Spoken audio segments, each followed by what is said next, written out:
تنشر للأدباء المغاربة لا تحيز ولا فرق بينها وبين المشارقة، وبرهنت أن أدباء وشعراء وكتاب ورجال تصوف ربما أكثر من المشارقة، وهي ما عندهاش حظة المغاربة، عندها الهوية القومية كما تحدث الشاعر.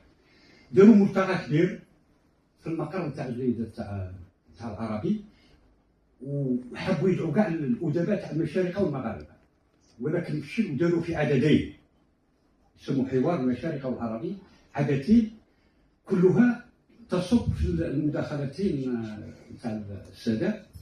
كاين واحد التعقيب يروح الى الاستاذ خليفه، تعقيب وليس سؤالا. تكلم عن الكاتب. اعتقد ان الذي يعتقد بان الروايه تعتمد على الخيال في رايي خطا.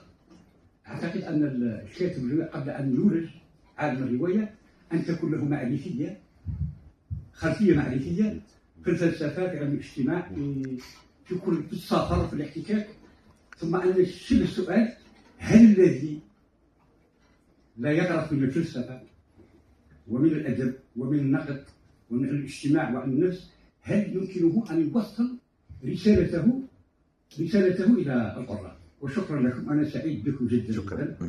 هذا هو.